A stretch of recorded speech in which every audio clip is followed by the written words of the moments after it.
Okay, so welcome back. Dr. Glenn Gero is with us again tonight. He's been here before. He's a board-certified neuropathic doctor with a doctorate in nutrition. He's earned 3 master's degrees and over 20 certifications in various disciplines of natural and lifestyle medicine, which is why I guess he was inspired to write this book, The Health Paradox. So welcome, Dr. Gero. What inspired you to write this book? And why do you feel that the message is urgent today? Okay. Well, you know, the reason why I wrote this book is because 25 years of clinical experience, people come into my office with great intentions. So I decided I was going to write a 5 to 7 page paper as a handout so people could maintain their continuity, because people would lose their focus and they wouldn't stay on track.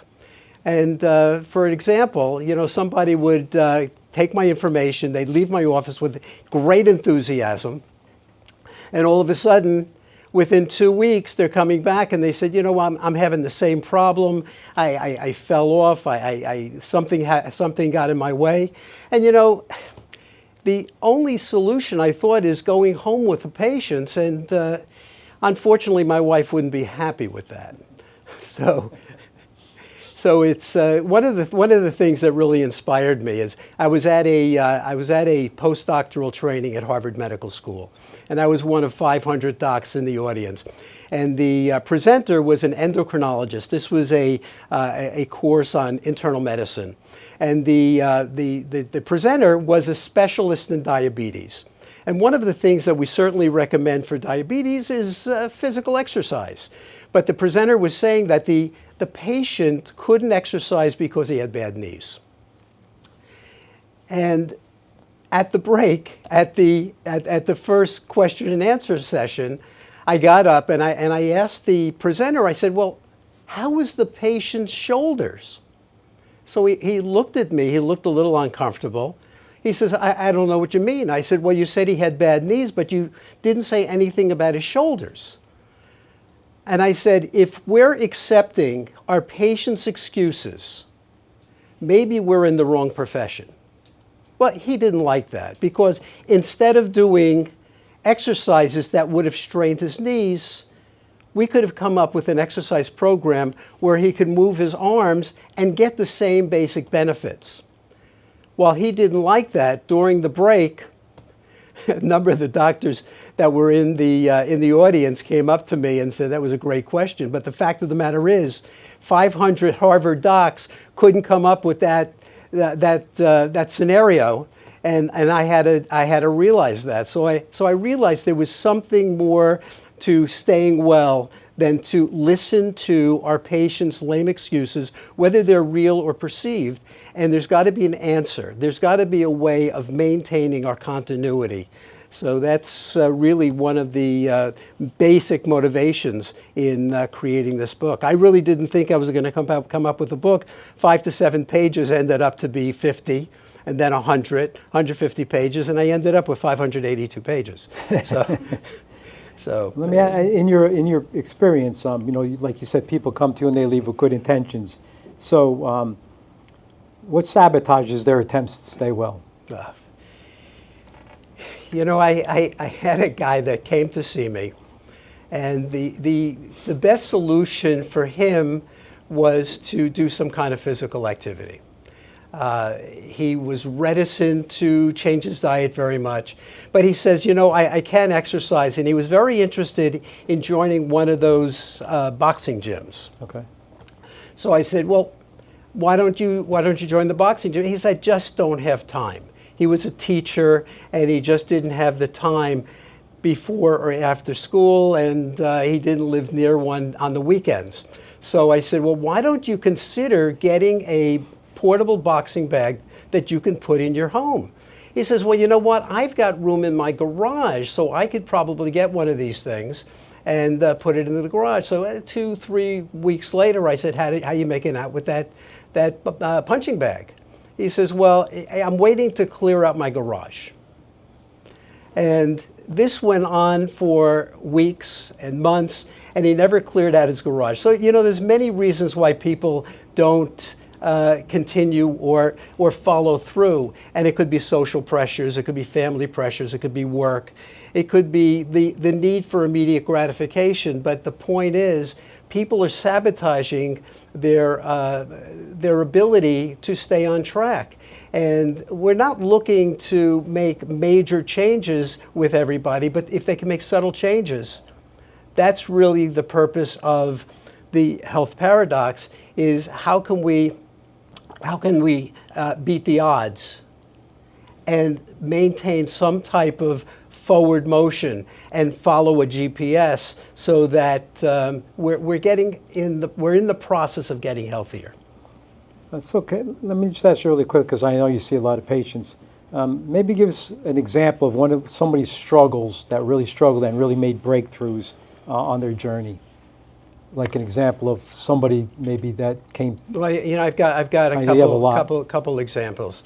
We have one fella. Well, let's call him Jose. He came to me. His family owns a Mexican restaurant, but he came in. He's about 5'6", 263 pounds, and he really wanted to lose weight. So we put him on a program, and in fact, we were able to get him to lose 90 pounds. It took 10 months, but he lost 90 pounds. And I found out the motivation behind the reason why he wanted to lose the weight. He hadn't seen his brother. His brother moved down to Florida. And he wanted to surprise his brother because his brother has always known him as being a roly-poly. I mean, 263 pounds at 5'6", he was a little on the hefty side. So when he lost the 90 pounds, he arranged the airfare to visit his brother. He got off the plane, and his brother did not recognize him. So that was fantastic. The only problem is, he wanted to lose weight to impress his brother, but when he got back, all of a sudden he started to slip. So he went from 263 down to 170 something. And then all of a sudden, I hadn't seen him in several months. He came back, he was 210 pounds. So he didn't have a strong enough reason to stay on track because he was focused on a goal instead of focusing on a value. And a value is different because a value keeps you on track for the long term. I had another fellow, let's call him Elliot. He had an A1C, which is the way you control your blood sugar levels over 90 to 120 days. His A1C was 13. 6.5 and above is considered diabetes. Right.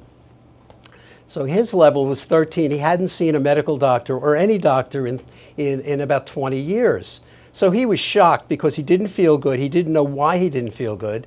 But we wanted to be able to create a program for him, and I created a dietary plan, a plan that would include certain supplements and exercise. He told me, I hate exercise. I said, well, how do you feel about losing fingers and toes? Because that's where he was headed. Diabetes is a real dire diagnosis, as most people know. So he started his program. He really got into the program. I advised him he should go to a medical doctor. He did go to an internist who recommended that he be on certain medications, but he asked the doctor, give me 60 days. So the doctor agreed. So over those first 60 days, his A1C went from 13 down to 8.6, Wow. which is really extraordinary. So he was really motivated. We eventually got him down from 13 down to 5.4. That's great. Which is almost desirable. I mean, I prefer 5.2, 5.3, but 5.4 was excellent. And once he got to 5.4, he felt that he achieved his objective, and then he slipped. And the last time I saw his blood work, he was back up to above 8. So it psychologically, sociologically, and physiologically, it's a challenge to stay on track. Right. So that's why it's so imperative that people be able to establish what are your values, what's really important to you. And it's not really the short-term goal. It's not willpower, because we know willpower doesn't work. Right. Over the long term, willpower doesn't really help you stay on track. But it has to be a value system, whereas you are looking at a direction. For example, I use metaphorically, I said the difference between a goal and a value. A goal is, I want to go to Pittsburgh. Once you get to Pittsburgh, you're there. A value is, I want to travel west. And you never get to a point where there's no more west to travel. So that's the difference. And a value is going to enhance your ability to stay on course. And basically, my book is really discussing all of the different impediments that people create, all the detours that people create that are going to stagnate them. How do you say that? Stagnate. Stagnant, yeah. Yeah, that's a good one. Okay. Works. Anyway, so that's basically a lot of why I printed this. Well, I there's a wrote lot this in the book, but it's like let's someone's overwhelmed in their life, and what would be the first step you recommend after they read this book? Obviously, hopefully, contact you. Contact me, and but when somebody comes to see me, I have to figure out what are they willing to do. So when somebody is beset with a particular problem, I say, well, let's discuss where you are, where you want to go, and what you're willing to do to achieve your objectives. So I said, what is it that you want? And I want to lose 5 pounds. So I want to reduce my A1C. I want to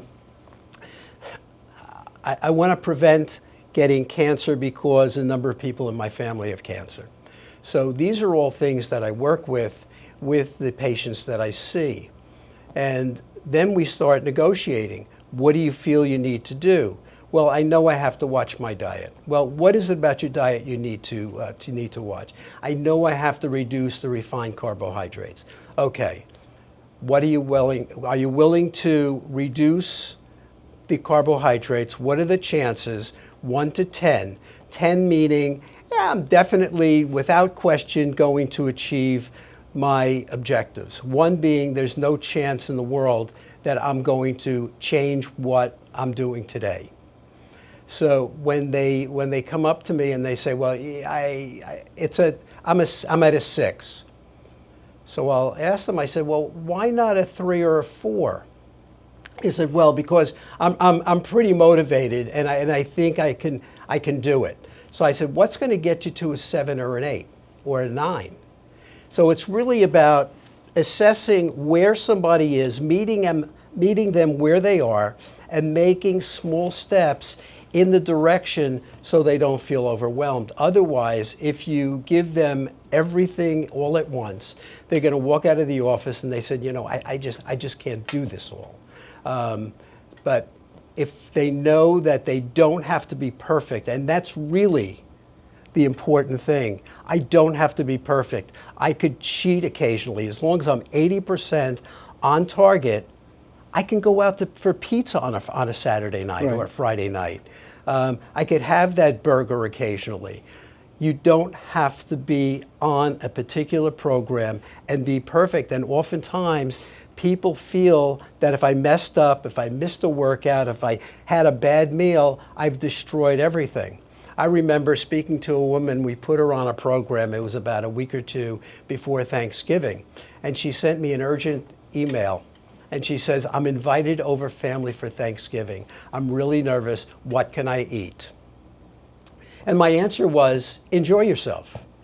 Have whatever you want, and on Friday, get back on your program.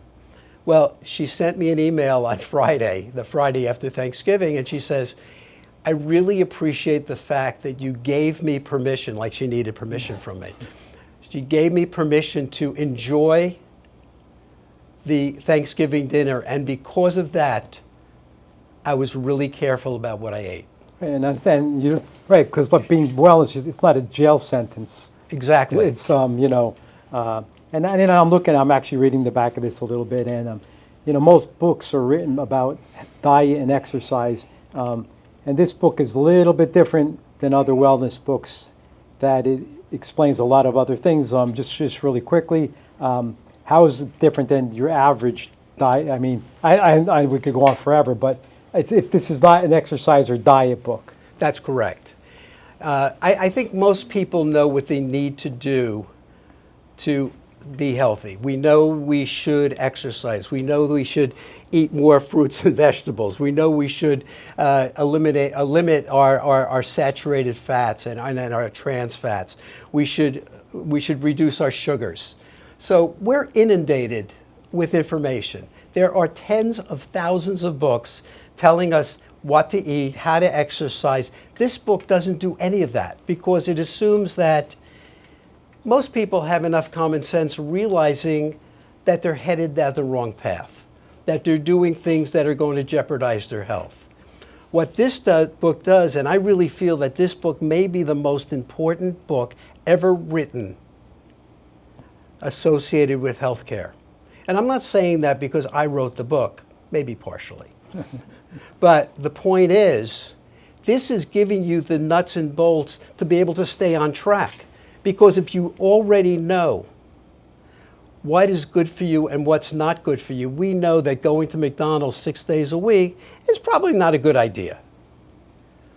But we know that eating salads with a little bit of lean protein like chicken or turkey is a great idea. It's going to keep you on track. We know that eating Dunkin' Donuts as a breakfast is probably not a good idea. I don't need to put that in the book and say, okay, not donuts and French toast for breakfast. Let's find something that's going to give you that foundation at the beginning of the day that's going to fuel you for the rest of the day. This book is really about how do I stay on course. And that's the difference between this book and every other book. And I really believe somebody reading this book is going to have a new perspective. And this book only came out a month ago, and already I've had telephone calls from friends that I haven't seen in 6-7 years. And they said, I can't believe it. One friend said, I wish I could give it 7 stars instead of 5 stars on Amazon. So it's really about understanding the mechanisms that's going to keep your GPS in the direction of what do I need to do to stay on track. The people that join a gym on January 2nd, by February 1st, they're finished.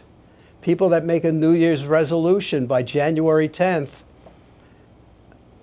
their resolution is past tense. So how do we stay on track? And I've repeated myself a number of times, but I really feel that given time, this is going to be considered one of the most important health books ever. Well, I can appreciate that. And I wish you great success with this. And Thank I you hope very some people much. read it and we help some people because, without health, health is wealth. That's right. So I appreciate you coming on the show, explaining it. Certainly people should get a copy of this, read it, and hopefully put them on the right track. And it's available on Amazon as a paperback and Kindle, so your choice. But it's an interesting read. Okay. Well, I appreciate you coming on. I appreciate it. Thank you very much. Thank you. Stay tuned. We'll be right back.